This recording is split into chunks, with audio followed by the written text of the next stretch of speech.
قرآن مجید میں آیا ہے کہ سال کے 12 مہینوں میں سے 4 حرمت والے ہیں، وَمِنْهَا 4 حرم۔ وہ جو 4 حرمت والے ہیں ان میں سے پہلا مہینہ محرم کا ہے، اور محرم کے دنوں میں سے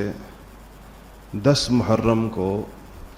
اللہ جل شانہ نے ایک خاص فضیلت عطا فرمائی ہے۔ یہ فضیلت کیوں عطا فرمائی ہے، اس کی کوئی وجہ قرآن و سنت میں موجود نہیں ہے۔ بعض آثار اور روایات سے یہ تو پتہ چلتا ہے کہ اس دن میں کچھ اہم واقعات ہوئے ہیں، لیکن اس کی حرمت کی وجہ ان واقعات سے بھی پہلے کی معلوم ہوتی ہے۔ جیسا کہ ایک اہم واقعہ جو اس تاریخ کو ہوا ہے وہ موسیٰ علیہ السلام کا اپنے لشکر سمیت، اپنے ساتھیوں سمیت نکل جانا اور فرعون کا ڈوب جانا۔ بعض لوگ یہ کہتے ہیں، بعض آثار میں آتا ہے کہ آدم علیہ السلام کو جو دنیا میں اتارا گیا تھا تو وہ بھی یہ دن تھا۔ تو یہ واقعات کا تو پتہ چلتا ہے کچھ صحیح روایات سے، کچھ ضعیف روایات سے، کچھ کمزور روایات سے، لیکن ظاہر بات ہے کہ اس کی وجہ کوئی اس لیے نہیں بیان کر سکتا کہ یہ ایسا ہی ہے جیسے کوئی پوچھے کہ رمضان کو فضیلت کیوں عطا کی ہے، تو ظاہر ہے اس کی وجہ اللہ تعالیٰ بہتر جانتے ہیں۔ کوئی پوچھے کہ نمازوں کے اوقات ان اوقات میں کیوں رکھے گئے ہیں، تو اللہ تعالیٰ اس کو بہتر جانتے ہیں۔ تو ایک تو یہ پتہ چلتا ہے کہ اس دن یعنی عاشورہ جس کو کہتے ہیں 10 محرم، اس کا روزہ ایک زمانے میں اہتمام کے ساتھ ماضی میں بھی رکھا جاتا رہا، اور اس کی فرضیت کا بھی پتہ چلتا ہے جب تک رمضان کے روزے نہیں آئے تھے۔ رمضان شریف کے آنے کے بعد اور مسلمانوں کے مدینہ منورہ جانے کے بعد وہاں یہود مدینہ 10 محرم کا روزہ رکھتے تھے، اور اس مناسبت سے کہ اس دن کو حضرت موسیٰ علیہ السلام کے فرعون سے بچنے کو جو واقعہ ہے اس کی مناسبت سے، تو نبی کریم صلی اللہ علیہ وسلم نے بھی 10 کا روزہ رکھا۔ البتہ ایک چیز آپ نے اس میں اضافہ فرمایا، اور وہ یہ کہ آپ نے کہا کہ اگلے سال اگر میں زندہ رہا تو 10 کے روزے کے ساتھ، 10 محرم کے روزے کے ساتھ ایک روزہ اور ملاؤں گا، یعنی یا 9 کا ساتھ رکھوں گا یا 11 کا ساتھ رکھوں گا۔ اور وہ اس لیے ساتھ ملاؤں گا، یعنی روزے 2 اس لیے کروں گا کہ میری امت پھر میری سنت پر عمل کرے گی، تو یہود کے روزے سے ہمارے روزے کی مشابہت نہیں رہے گی۔ آپ ذرا اس کو سوچئے گا، اس مشابہت سے اتنا گریز کیوں فرمایا؟ مشابہت کسی برے کام میں تو نہیں ہو رہی تھی، کس چیز میں ہو رہی تھی؟ روزے میں۔ اور مشابہت کسی غلط واقعے کی وجہ سے بھی نہیں ہو رہی تھی۔ واقعہ بھی کیا تھا؟ موسیٰ علیہ السلام کا بچنا۔ موسیٰ علیہ السلام تو جیسے یہودی ان کی طرف اپنی جھوٹی نسبت کرتے ہیں، تو مسلمان تو ان کی جانب اپنی سچی نسبت کرتے ہیں۔ قرآن کے میں سب سے زیادہ جا بجا جو ذکر ہے وہ حضرت موسیٰ علیہ السلام کا ہی ہے۔ تقریباً 27-28 سپاروں کے اندر موسیٰ علیہ السلام کا ذکر آتا۔ تو واقعہ بھی موسیٰ علیہ السلام کے بچنے کا ہے، ہم بھی تسلیم کرتے ہیں اس واقعے کو, امت مسلمہ بھی تسلیم کرتی ہے, اس کی یادگار ہے, اور یادگار بھی روزے کی شکل میں ہے. یہ نہیں کہ کوئی ناچ گانے کی شکل میں ہے, کوئی دھمال یا کسی اور شکل میں ہے, روزے کی شکل میں. لیکن رسول اللہ صلی اللہ علیہ وسلم نے یہودیوں کے ساتھ اس مشابہت کو بھی پسند نہیں فرمایا کہ ہمارا کوئی عمل ان کے ساتھ اس طریقے سے بھی ملے کہ ان کا روزہ اور ہمارا روزہ ایک جیسا ہوتا ہوا محسوس ہو, تو آپ نے اس کو پسند نہیں فرمایا. اب آپ یہ سوچیں, اسے میں کسی اور بات بیچ میں کہہ رہا ہوں کہ اس قسم کی مشابہت بھی پسند نہیں کی گئی جو بظاہر کام بھی جائز ہے, جائز ہی نہیں بلکہ روزہ تو بڑے ثواب کا باعث ہے. جس واقعے کی یاد ہے وہ واقعہ بھی ہمارے نزدیک تسلیم شدہ ہے اور منایا واقعہ ہے, لیکن مشابہت کو پسند نہیں فرمایا. تو جو لوگ ناجائز کاموں میں ان کی مشابہت کرتے ہیں, جن کی مشابہت کو جائز کاموں میں پسند نہیں کیا گیا, تو ناجائز کاموں میں ان کی مشابہت کا حکم کیا ہوگا؟ جیسے داڑھی منڈوانا ناجائز کام ہے, حرام ہے, اور ان کی مشابہت ہے. رسول اللہ صلی اللہ علیہ وسلم کے پاس 2 قاصد کسی بادشاہ کے بھیجے ہوئے آئے اس کا پیغام لے کر. وہ بادشاہ بھی کافر تھا, یہ قاصد بھی کافر تھے. ان کی بڑی بڑی مونچھیں تھیں اور انہوں نے داڑھی منڈوائی بھی تھی. تو آپ صلی اللہ علیہ وسلم نے ان کو دیکھ کر اپنا چہرہ مبارک دوسری طرف پھیر دیا. ان کی شکل, کافر کی یہ شکل گوارا نہیں فرمائی, حالانکہ وہ مسلمان بھی نہیں تھے. منہ دوسری طرف پھیر لیا اور ان سے کہا, دوسری طرف منہ کر کے کہا کہ تمہیں یہ شکل بنانے کا کس نے کہا ہے؟ یہ کس کے حکم پر تم نے عمل کر کے اس طرح کی شکل بنائی ہے کہ تم نے داڑھی مونڈی ہوئی ہے اور مونچھیں بڑی بڑی رکھی ہوئی؟ تو یہ ان کی مشابہت ہے یہود و نصارہ کی, اور تو اس کی کوئی وجہ ہو نہیں سکتی. اگر کوئی اور وجہ کسی کے ذہن میں ہو تو مجھے بتائیں. اس امت میں کسی نے کسی بھی دور میں, اللہ تعالیٰ نے 1.25 لاکھ نبی بھیجے, 1,40,000 صحابہ تھے, کروڑوں اللہ کے ولی, بزرگ, علماء, صلحاء اس امت میں پیدا ہوئے. اگر ان میں سے کسی کی سنت ہو تو بتائیں. ظاہر ہے یہود و نصارہ کی سنت. اسی پر میں ایک بات آپ سے عرض کر کے بات اپنے واپس موضوع کی طرف جاؤں گا کہ آپ نے اس حوالے سے اتنی ایک سخت بات ارشاد فرمائی ہے کہ آپ نے کہا ہے کہ من تشبہ بقوم فہو منہم, جو جس کی مشابہت اختیار کرے گا وہ انہی میں سے سمجھا جائے گا, انہی میں سے سمجھا جائے گا بروز قیامت. تو اس لیے یہ مشابہت کا مسئلہ کوئی اتنا گپ شپ نہیں ہے جس طرح لوگ سمجھتے ہیں اور اس کو ہلکا پھلکا سمجھتے ہیں. اور کوئی مولوی صاحب اس موضوع پر بات کریں تو سمجھتے ہیں مولوی صاحب بڑے دقیانوس قسم کے آدمی ہیں اور بڑے پرانے خیالات کے آدمی ہیں, ان کی سوئی ایک ہی جگہ اٹکی رہتی ہے, اور جب دیکھو تو یہ لوگ اسی موضوع پر بات کرتے ہیں. آپ لوگ چاہے جتنے بھی ناراض ہوں دل میں یا زبان میں, یہ ہمارا منصب ہے, ہم آپ کو یہ باتیں بتاتے رہیں گے.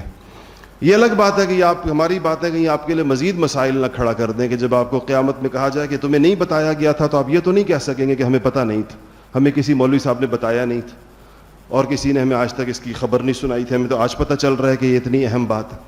تو مشابہت سے گریز کرنا چاہیے. ہر قسم کی مشابہت ممنوع ہے. لباس میں مشابہت ممنوع ہے. مشابہت کا لفظ تو آپ سمجھتے ہیں نا, ان جیسا بننا, ریزمبلنس, کسی قسم کی سملیرٹی جس سے دیکھ کر اندازہ ہو کہ یہ دونوں کوئی ایک ہی قسم کے. رسول اللہ صلی اللہ علیہ وسلم نے اپنی امت کے لیے, اپنے ماننے والوں کے لیے, اپنا کلمہ, اللہ کا کلمہ اور ان کے نام لیواؤں کے لیے ہر چیز الگ فرمائی ان سے. یہ تو ان کا روزہ تھا, محرم کا روزہ تھا. ویسے بھی جو یہودی روزہ رکھتے تھے تو یہ سحری نہیں کرتے تھے, یہودیوں کے روزے میں سحری نہیں تھی. تو آپ نے اپنی امت کو جو سحری کی تاکید فرمائی تو اس کی وجہ یہ نہیں بیان فرمائی کہ تمہاری صحت بہت اچھی رہے گی, یا سحری اس لیے کرو کہ تمہیں بھوک نہیں لگے گی, یا سحری اس لیے کرو کہ تمہیں اس وقت میں تہجد نصیب ہو جائے گی. یہ وجوہات نہیں بیان فرمائی. فرمایا کہ فصل ما بین صیامنا و صیام اہل الکتاب اکلت السحور, ہمارے اور اہل کتاب کے روزے میں فرق یہ ہے کہ ان کے روزے میں سحری نہیں ہے, ہمارے روزے میں سحری ہے. کہا کہ اس سے ہمارا روزہ ان کے روزے سے الگ ہوتا ہے, تو روزے ان سے الگ رکھو. لباس کے بارے میں آپ نے دیکھا ہے کہ صلحاء آپ نے ظاہر ہے ہم میں سے کسی نے پیغمبر تو نہیں دیکھے اور نہ ہم نے صحابہ دیکھیں، لیکن اپنے زمانے کے بزرگ دیکھے ہوں گے، علماء دیکھیں، صلحاء دیکھیں، تو آپ نے دیکھا ہوگا کہ صلحاء کے لباس عام طور پر کھلے ہوتے ہیں، کھلے لباس پہنتے ہیں۔ کرتا ہوگا تو ذرا چوڑا ہوگا، تھوڑا لمبا ہوگا۔ تو یہ رسول اللہ صلی اللہ علیہ وسلم جب مدینہ منورہ تشریف لے کر گئے تھے تو مدینہ کے یہود تنگ لباس پہنتے تھے، چست لباس پہنتے تھے، جیسے آج کے یہود و نصارہ بھی چست لباس پہنتے ہیں۔ یہ آپ کی پینٹ شرٹ جو ہے اس کے اندر ایک قباحت ہے، وہ اس کے چست ہونے کی قباحت ہے، یعنی تنگ ہے، جسم کے ساتھ چمٹی ہوئی ہے۔ تو آپ صلی اللہ علیہ وسلم نے اس موقع پر اپنے لباس اور اپنے کرتے کو کھلا کرتے ہوئے اس کی وجہ یہ ارشاد فرمائی کہ میں ان سے اپنے لباس کو الگ کرنا چاہتا ہوں، اور اپنے لباس سے مراد اپنی ذات کے لیے نہیں، اپنی امت کے لیے، کہ میری امت کا لباس ان کے لباس سے الگ ہوگا، پہچانی جائے گی وہ اس کی بنیاد کے اوپر۔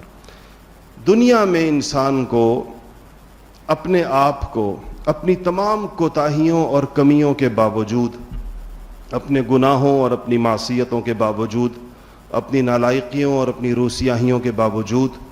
انسان کو اس بات کی کوشش کرنی چاہیے کہ میں دیکھنے میں، باطن تو اللہ کے اختیار میں، باطن بہت بڑی چیز، لیکن دیکھنے میں میرا شمار ان لوگوں میں ہو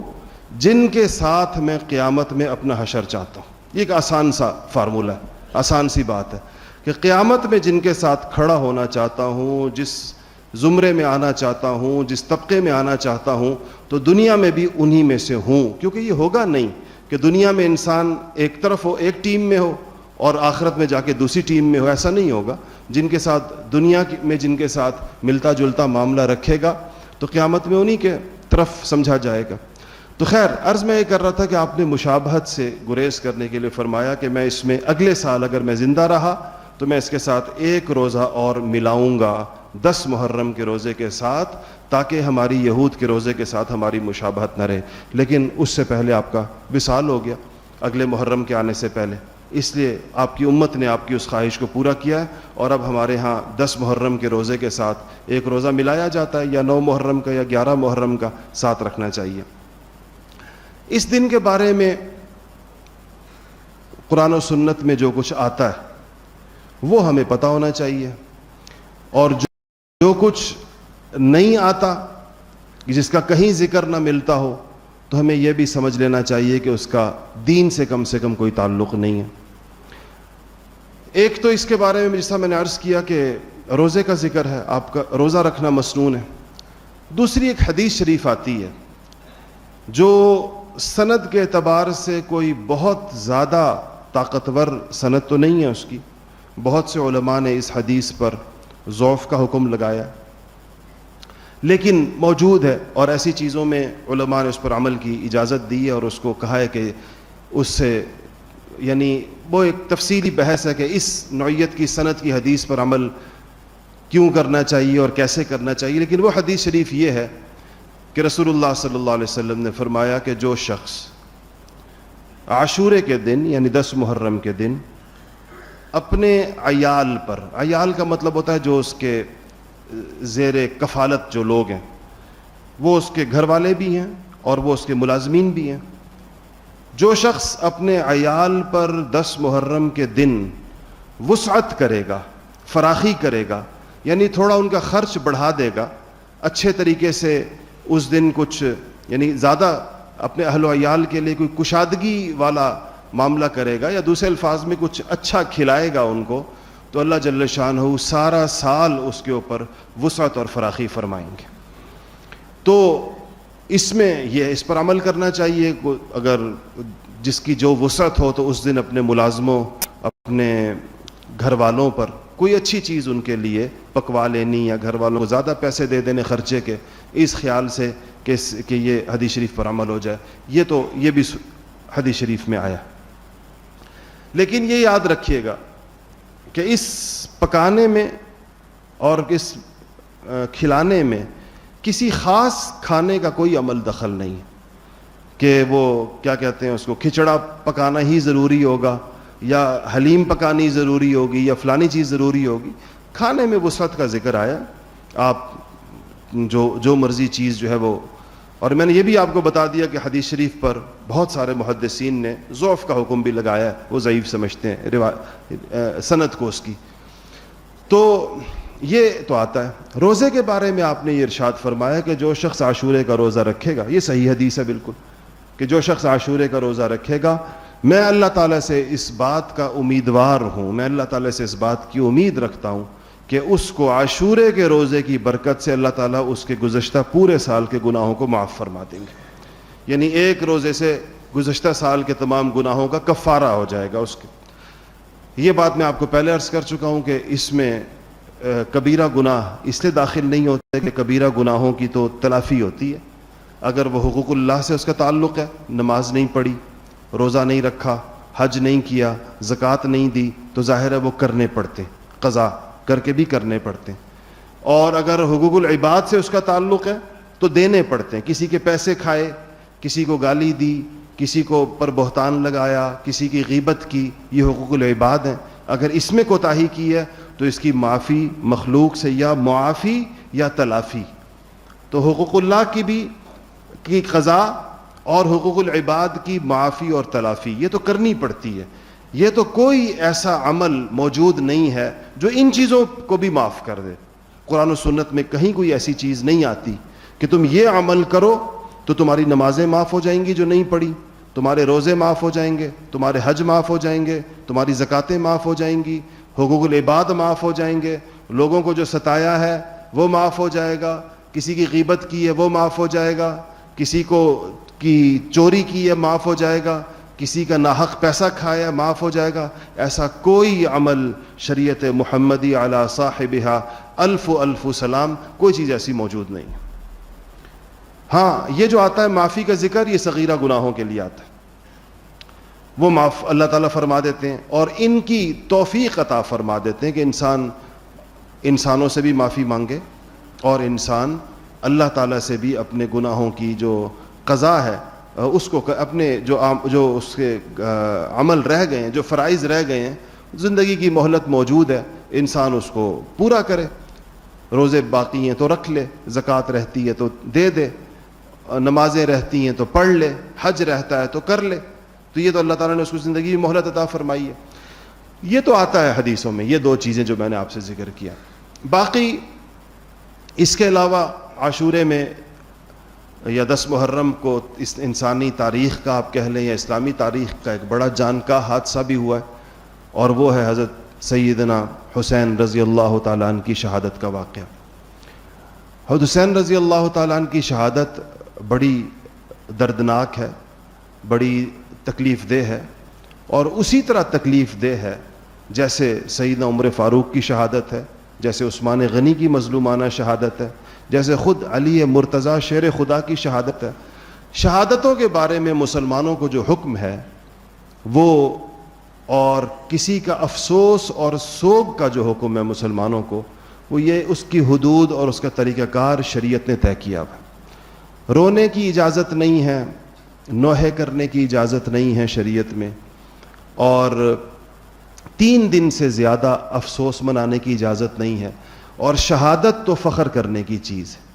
اس میں تو افسوس کا مادہ بھی ختم ہو کر ایک سعادت اور فخر کا جذبہ پیدا ہوتا ہے، کیونکہ وہ شخص اللہ جل شانہ نے فرمایا کہ ایک تو اس کو مردہ مت کہو، وہ زندہ ہے، کیونکہ وہ اللہ تعالیٰ کے نزدیک اس کی شہادت اللہ نے قبول فرما لی ہے، اونچا ترین مقام اس کو عطا فرما دیا ہے. آج بھی ہمارے ہاں آپ اگر دیکھیں تو جو شہداء ہوتے ہیں جنگوں کے، اور ہماری بھارت سے جنگیں ہوئیں، اس میں افواج پاکستان کے لوگ شہید ہوئے، ان کے گھروں میں اس موقع پر مبارکبادیں وصول کی جاتی ہیں. آپ نے سنا ہوگا یہ سارا، مبارکبادیں وصول کی جاتی. یا کہیں جہاد ہو اور مجاہد شہید ہو جائے، جب اس کی لاش گھر پر آتی ہے، پتہ نہیں آپ نے کبھی دیکھا ہے یہ منظر یا نہیں دیکھا، لوگ مٹھائیاں لے کر آتے ہیں اس گھر کے اندر. شہید کا باپ تعزیت کے لیے آنے والوں کو منہ میٹھا کرتا ہے، ان کو مٹھائیاں کھلاتا ہے، کہتا ہے کہ اللہ نے میرے بیٹے کو شہادت کی سعادت سے نوازا ہے. ہمارا خاندان اس قابل کہاں تھا کہ اتنی بڑی چیز ہمارے گھرانے کے اندر اللہ تعالیٰ نصیب فرماتے. یہ شہادت کے معاملے میں مسلمانوں کا رویہ یہ کہ وہ اس میں فخر کرتے ہیں اور وہ اس کو بہت بڑی سعادت سمجھتے ہیں. اور اسی لیے امت مسلمہ نے، چاہے عمر فاروق رضی اللہ تعالیٰ عنہ کی شہادت ہوئی فجر کی نماز پڑھاتے ہوئے رسول اللہ کے مصلی پر مسجد نبوی کے اندر حضور کی جگہ پر کھڑے ہو کر نماز فجر کی پڑھا رہے تھے، ان کو شہید کر دیا گیا، یا عثمان غنی کی شہادت ہوئی 40 دن مدینہ میں محصور رہ کر، ان کا بھی پانی روکا گیا، ان کا بھی کھانا پینا روکا گیا، آپ کو میں نے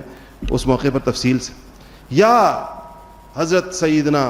حسین رضی اللہ تعالیٰ عنہ کی مظلومانہ شہادت اہل بیت کے ساتھ اور حضور اکرم صلی اللہ علیہ وسلم کا خانوادہ ہونے کی وجہ سے، پھر خواتین کے ساتھ ہونے کی وجہ سے۔ میں نے گزشتہ سال وہ واقعہ تفصیل سے آپ کو بیان کیا تھا، حضرت حسین رضی اللہ تعالیٰ عنہ کس کے کہنے پر مدینہ سے چلے تھے، خط کن لوگوں نے لکھے تھے، بلایا کن لوگوں نے تھا، پھر ان کے ساتھ غداری کس نے کی، کون نہیں نکلا باوجود ہزاروں خط لکھنے کے باوجود ان کے ساتھ، اور پھر میدان کربلا میں جو ان کی جانثارانہ تقریر ہے، اور پھر جو ان کی اللہ تعالیٰ کے جس کو کہنا چاہیے کہ سامنے ہوتے ہوئے جس طرح ایک جری اور بہادر انسان، باوجود یہ کہ بچے ساتھ ہیں، خواتین ساتھ ہیں، تو اس میں کوئی شک نہیں ہے کہ یہ واقعہ تاریخ اسلام کے دردناک ترین واقعات میں سے، اور اس پر اور اس جیسا میں نے عرض کیا کہ اس سے پہلے پیش آنے والے سارے واقعات ایسے ہیں جس پر صحابہ کا اور مسلمانوں کا اور آج تک مسلمان اس پر جس کو کہنا چاہیے کہ ایک اس میں غم کا پہلو یقیناً موجود ہے، لیکن اس کے لیے ہمیں حکم یہ ہے کہ اس کو اسی طریقے کے ساتھ اس کے ساتھ معاملہ کریں جو شریعت نے جو ہمیں سمجھایا اور سب نے کر کے دکھایا، سارے ہمیشہ سے جو تسلسل چلتا چلا آ رہا، اور اس تسلسل کو وہ تسلسل کبھی ٹوٹا نہیں ہے۔ اپنے گھروں میں جن خاندانوں کی روایت ہے، میرا خاندان ہم حسینی سادات ہیں، حضرت حسین رضی اللہ تعالیٰ عنہ کی اولاد ہیں، ہمارا پورا شجرہ محفوظ ہے، اور ان کی اولاد حضرت اسماعیل کی سے ہمارا خاندان چلا ہے، اور نسل در نسل چیزیں اور شجرے اور اپنے بزرگوں کے احوال موجود ہیں۔ حضرت امام زین العابدین سے لے کر جو واحد بیٹے تھے جو حسینی سادات کے جو جد امجد ہیں، جو کربلا جن کو بیمار کربلا کہتے ہیں، بیمار تھے، شہادت سے بچ گئے تھے، ہم سارے انہی کے اولاد ہیں جو لوگ حسینی سادات کہلاتے ہیں۔ ادھر سے لے کر آج تک جتنے تاریخی واقعات، جتنے تاریخی صحیفے اپنے بزرگوں کے، اپنے دادوں کے، اور ہر پیڑھی اور ہر نسل کے جو واقعات ہمارے پاس محفوظ ہیں، اس میں کہیں بھی اس شہادت کے اوپر کسی قسم کا بھی غیر شرعی سوگ کا ثبوت ہمیں نہیں ملتا کہ ہمارے گھرانے نے کبھی منایا ہو، کسی بھی صدی کے اندر، کسی بھی دور کے اندر، کسی بھی زمانے کے اندر، نسل در نسل یہ چیزیں محفوظ ہیں، کوئی چیز اس میں سے ایسی نہیں جو غیر محفوظ ہو، سب کے حالات محفوظ ہیں، ان کی قبریں محفوظ ہیں، ان کے احوال محفوظ ہیں، کون کہاں دفن ہوا، زندگی ان کی پوری موجود ہے۔ تو یہ خاندان نبوت کے لوگوں پر خاص طور پر یہ ان کی ذمہ داری ہے کہ وہ رسول اللہ صلی اللہ علیہ وسلم کی صحیح سنتوں کو، آپ کے صحیح طرز عمل کو، آپ کی صحیح تعلیمات کو امت کے سامنے پیش کریں، امت کے سامنے رکھیں، اور اپنے طرز عمل کے ذریعے یہ ثابت کریں اور بتائیں کہ رسول اللہ صلی اللہ علیہ وسلم کی تعلیمات کیا ہیں، آپ کا حکم کیا ہے، اسلام کی شکل کیا ہے۔ اس حوالے سے کوئی دیکھنے والا پوچھنا چاہے کہ صدمات میں، حادثات میں، پریشانیوں میں، بڑی سے بڑی آزمائش میں، شہادتوں میں،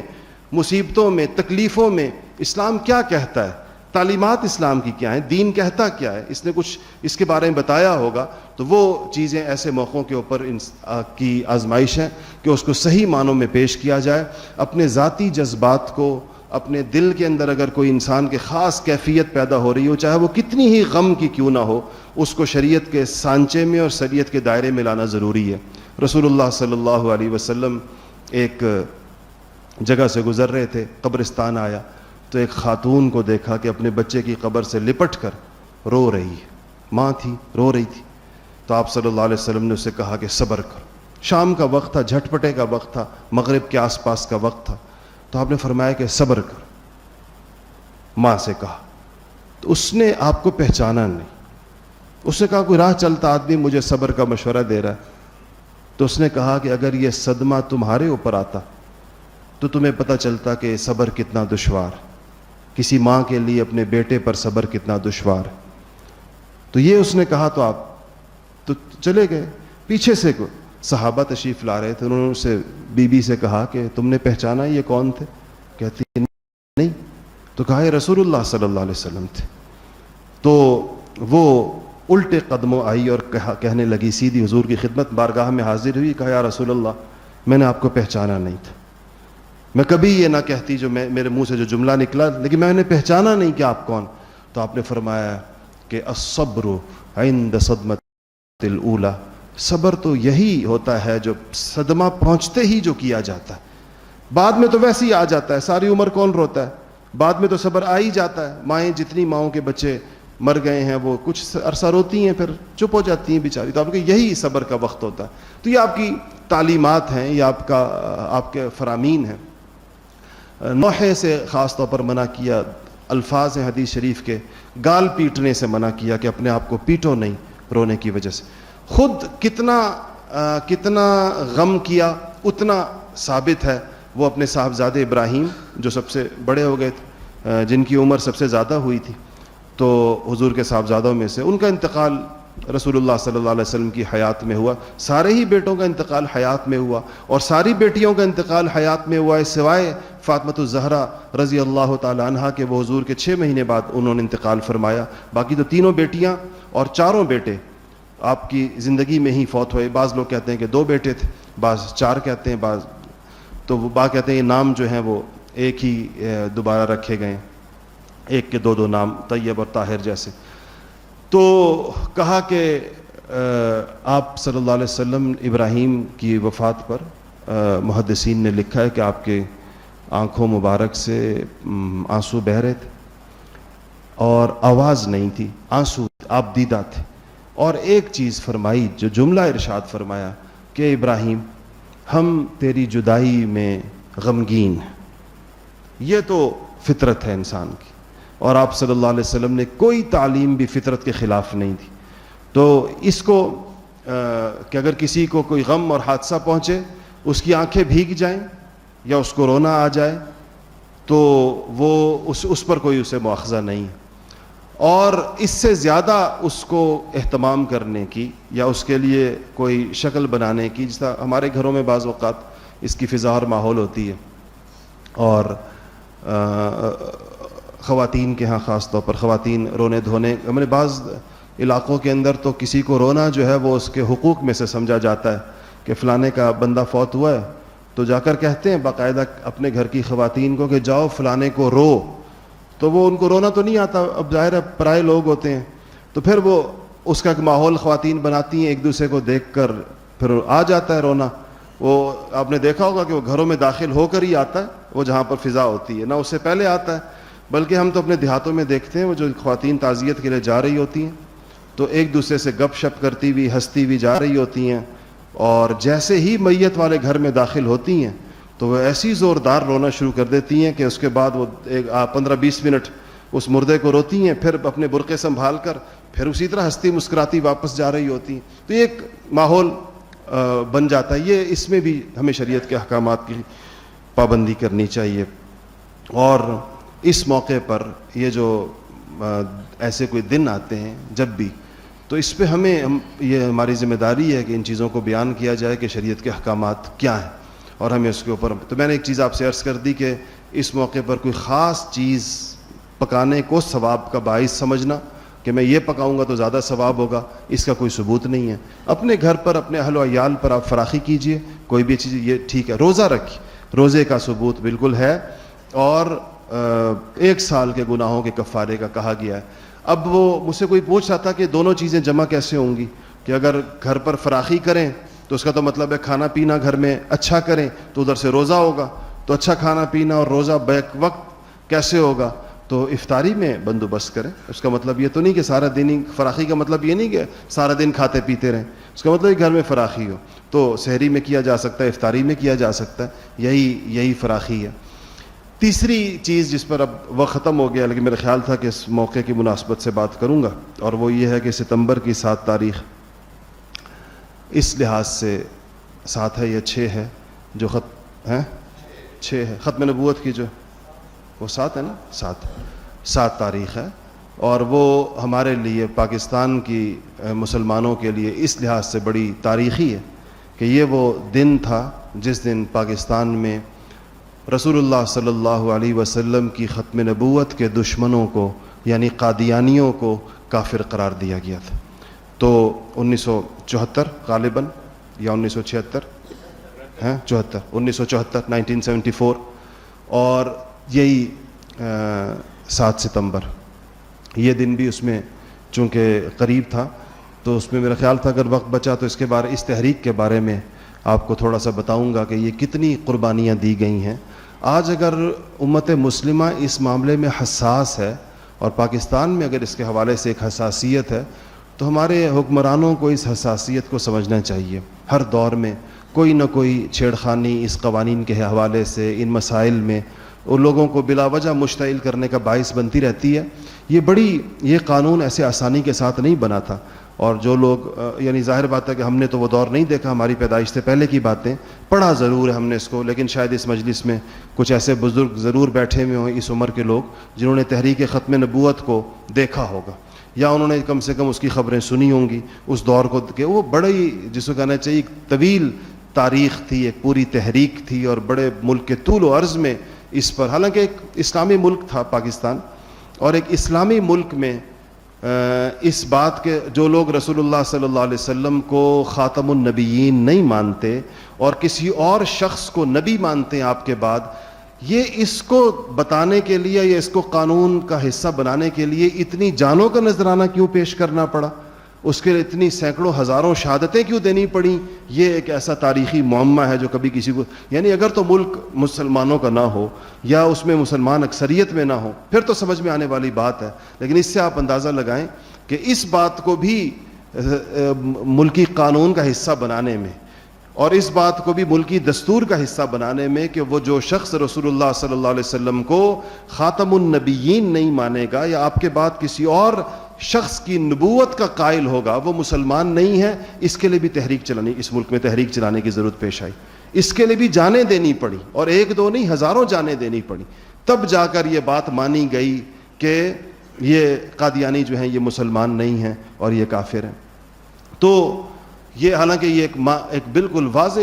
ایک ان پڑھ سے ان پڑھ مسلمان سے آپ پوچھیں کہ حضور اکرم صلی اللہ علیہ وسلم کے بعد کیا کوئی نبی آ سکتا ہے یا کوئی شخص نبوت کا دعویٰ کرے تو مسلمان ہو سکتا ہے یا اس کے ماننے والے اس کو 2 + 2 = 4 کی طرح کی ایک بات ہے جو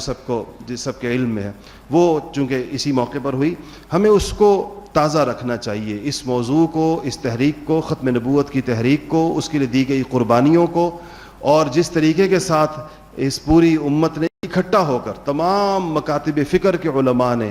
ایک پلیٹ فارم پہ کھڑے ہو کر جو اس بات اپنے امتی ہونے کا ثبوت دیا کہ رسول اللہ صلی اللہ علیہ وسلم کی ختم نبوت کے معاملے میں ہمارے درمیان کسی قسم کا کوئی اختلاف نہیں ہے. یہ ایک اس امت کی ایک یکجہتی کا بھی ایک بہت بڑا ثبوت تھا جو اس دور میں ہمارے بزرگوں میں سے حضرت عطا اللہ شاہ بخاری رحمۃ اللہ علیہ کے بارے میں آتا ہے. انہوں نے بڑی قید و بند کی صحبتیں برداشت کی اس سلسلے میں, تو ایک بڑے ہی روایتی قسم کے پیر صاحب تھے اور وہ بھی جیل میں تھے. تو حضرت اللہ شاہ بخاری رحمۃ اللہ علیہ ان کی خدمت کیا کرتے تھے, کہتے تھے کہ انہوں نے کبھی مشقت نہیں دیکھی. یہ تو آپ کو پتہ ہے پیروں کا ایک اپنا لائف سٹائل ہوتا ہے, تو وہ ہمیشہ ان کے ارد گرد خدام ہوتے ہیں, خدمت کرنے والے مرید, اور وہ بھی تحریک ختم نبوت میں گرفتار ہو گئے تو جیل میں آ گئے. تو سید عطا اللہ شاہ بخاری کے بارے میں آتا ہے کہ جیلوں کے اندر اس زمانے میں کوئی ٹوٹیاں باقاعدہ نہیں ہوتی تھی غسل خانوں کے اندر, تو لوٹا باہر سے بھر کر پانی کا لے جایا جاتا تھا غسل خانے میں رکھنے کے لیے. تو عطا اللہ شاہ بخاری رحمۃ اللہ علیہ ان کا لوٹا خود لے جا کر پانی کے لیے رکھا کرتے تھے جب انہوں نے واش روم جانا ہوتا تھا. تو انہوں نے ایک دن ان کو دیکھ لیا پیر صاحب نے, تو انہوں نے کہا کہ شاہ جی آپ سید ہیں, مجھے اچھا نہیں لگتا آپ سے یہ خدمت لینا کہ آپ رسول اللہ کی اولاد ہیں اور آپ میرے لیے غسل خانے کا لوٹا رکھیں. تو کہا کہ شاہ جی نے کہا, سید عطا اللہ شاہ بخاری نے کہا کہ مجھے یہ خیال رہتا ہے کہ آواز ہم نے لگائی یا اٹھائی آپ بھی اس میں آ گئے اور یہ مشقت کی زندگی آپ کو بھی برداشت کرنی پڑی, تو میں آپ ہی کچھ خدمت کروں. تو انہوں نے پیر صاحب نے کہا کہ شاہ جی ساری عمر رسول اللہ کے نام کی روٹی کھائی, اگر ان کے نام پر 2-4 دن کی قید کاٹ لی تو کیا ہوا, کہ ساری عمر ان کے نام کی روٹی کھائی. تو اگر ان کے نام کے پر 2-4 دن کی قید آ گئی تو اس میں کون سی ہے. یہ جذبہ اس زمانے میں ہر طبقے کے اندر تھا. اللہ جل شانہ اس کو باقی رکھے اور مجھے اور آپ کو بھی اسی عقیدے پر زندہ رکھے اور اسی پر موت دے. وآخر دعوانا الحمدللہ رب العالمین.